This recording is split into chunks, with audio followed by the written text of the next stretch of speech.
Agora no tópico 2, nós vamos verificar as estabilidades relativas dos dienos.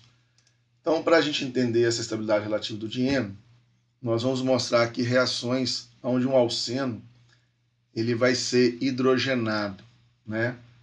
Aqui nas suas ligações duplas, utilizando platina como catalisador. Então, nós sabemos que o alceno menos estável é aquele que libera maior calor de hidrogenação, né? Porque se uma substância é muito reativa, ela vai liberar muita energia, tá certo? Quando fizer essa reação de hidrogenação. Já uma substância que é pouco reativa, não quer muito reagir, quando ela for obrigada a sofrer uma reação, ela vai liberar pouca energia. Então aqui nós vamos ter as comparações, então, de estabilidade relativas do dieno acumulado, do dieno isolado e do dieno conjugado, para verificar quais deles é o mais estável. Então, o dieno menos estável, ele vai liberar mais calor na reação de hidrogenação. Então, no caso desse dieno acumulado, ele libera menos 70,5 quilocalorias por mol. Quando agora você tem esse dieno isolado, né, que você tem um carbono sp3 aqui no meio, quando você faz essa hidrogenação, você libera menos 60,2 quilocalorias por mol. Então, isso indica que o seu dieno aqui acumulado, ele é menos estável do que esse dieno isolado. Ele é menos estável porque ele vai liberar maior calor nessa reação de hidrogenação. E quando você faz a mesma reação com o dieno conjugado, né, você tem uma dupla simples, dupla, você libera menos calor, indicando então que o seu dieno conjugado ele é o mais estável dos três. E essas reações foram feitas com essas moléculas reagentes, nas mesmas condições com gás hidrogênio com o mesmo catalisador, e o produto de todas as três reações foram o mesmo, no caso, o pentano. Então, dessa forma, a gente consegue, através do calor de hidrogenação, verificar qual é o composto mais estável, que é o dieno conjugado, que libera menos calor nas reações de hidrogenação, e o mais reativo, que seria o dieno acumulado, que libera maior energia na reação de hidrogenação. Então, as estabilidades relativas do dieno são assim. O dieno conjugado é o mais estável e o dieno acumulado é o menos estável. Então, agora a pergunta, por que o dieno conjugado é mais estável do que o dieno isolado, por exemplo? Bom, quanto mais perto os elétrons estão do núcleo, menor e mais forte a ligação. Isso nós já explicamos anteriormente. Quando você tem uma ligação entre dois carbonos que são sp, carbonos sp são aqueles carbonos que fazem uma ligação tripla e uma simples, ou duas duplas ao mesmo tempo. O carbono sp ele é um pouco menor, ele é mais eletronegativo até. Então, isso acaba dizendo para nós que a ligação tripla ela é mais curta. Quando um carbono forma duas ligações simples e uma ligação dupla, a hibridação dele é sp2.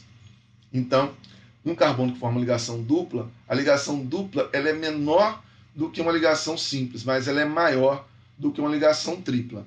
Então, nós conseguimos perceber o comprimento da ligação apenas pela hibridação do átomo de carbono.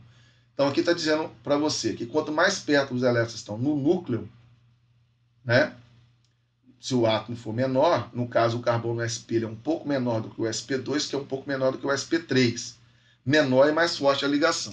Então, quando você tem um dieno conjugado, entre esses dois carbonos sp2 que você encontra aqui, você tem uma ligação tripla. Desculpa, ligação tripla. Uma ligação simples. Você tem uma ligação simples aqui. Essa ligação simples aqui, ela é mais curta do que essa ligação simples que está aqui. Porque essa ligação simples, ela está ocorrendo entre um carbono sp2 com outro carbono sp2. Uma ligação simples entre dois carbonos sp2. E na ligação, nesse dieno isolado, você tem uma ligação simples formada entre um carbono sp3 e um carbono sp2. Então, essa ligação simples, ela é maior um pouco do que essa aqui, né?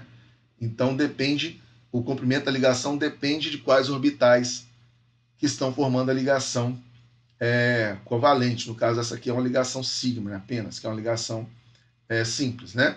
O mesmo acontece lá de cá, né? Você tem aqui uma ligação simples formada um orbital sp sp2 com um orbital sp3, que é uma ligação do mesmo comprimento dessa de cá, mas ela é um pouco maior do que essa aqui. Então, essa ligação aqui, ela é menor e, portanto, mais forte do que acontece aqui. Então, isso explica que um dieno conjugado possui uma ligação simples mais forte do que um dieno isolado. Então, essa é a primeira explicação do porquê o dieno conjugado ele é mais estável que o dieno isolado. E os valores de comprimento dessas ligações você pode ver nessa tabela. Se eu tenho uma ligação sigma simples entre dois sp3, você tem um comprimento de 1,54 Anderson.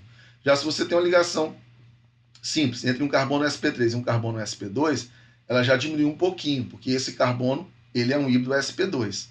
Já que você tem uma ligação simples entre dois carbonos sp2, que é o que ocorre no dieno conjugado, ela é menor um pouco, né? Então, se a ligação é menor, ela é mais forte, portanto, o dieno conjugado é menos reativo do que o isolado.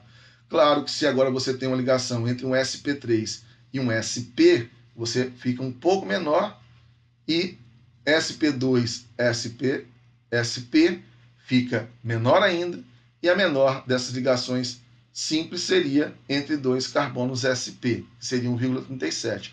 Mas nós, neste exemplo, estamos comparando apenas o dieno conjugado com o dieno isolado.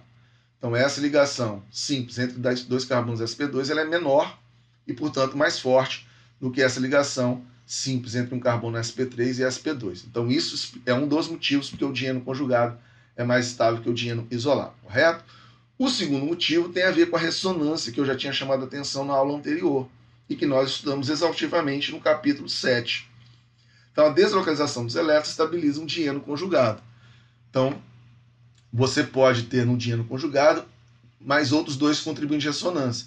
Esse par de elétrons vem para cá e esse vem para cá, você gera esse contribuinte de ressonância. Caso esse par de elétrons venha, a ligação π venha para cá, esse par de elétrons da ligação π venha para cá, forma esse outro contribuinte de ressonância.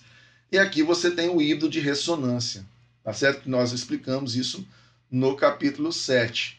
Lembrando que esses dois contribuintes de ressonância contribuem pouco para o híbrido de ressonância, porque eles têm cargas separadas, né? Esse aqui contribui mais.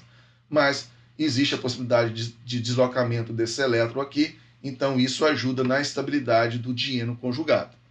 Já no dieno acumulado, o carbono central ele possui uma hibridação sp e, portanto, o ΔH de hidrogenação vai ser semelhante a de um alcino. Somente isso que nós podemos falar.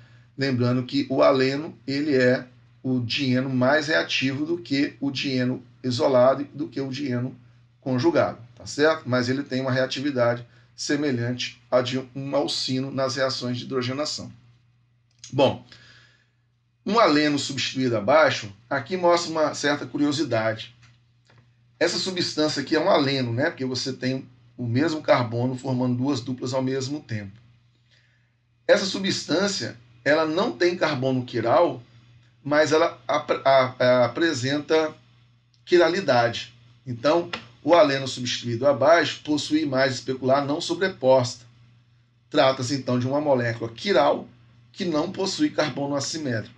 Então, esse é um dos poucos exemplos de moléculas que não tem carbono assimétrico, mas que é quiral. Por quê? Porque nessa dupla, esse hidrogênio e esse H3, eles estão no plano aqui do papel, né, do slide. Já essa ligação dupla, não. Esse hidrogênio está para trás do nosso plano, enquanto esse H3 está para frente. Então, essa molécula aqui, ela não apresenta plano de simetria. Portanto, a imagem especular dela não é sobreponível. Então, você tem aqui um par de enantiômeros, tá certo? Então, esse aleno aqui é exemplo de uma molécula que é quiral e que não possui carbono assimétrico. Tudo bem? Então terminamos agora essa aula e até a próxima aula.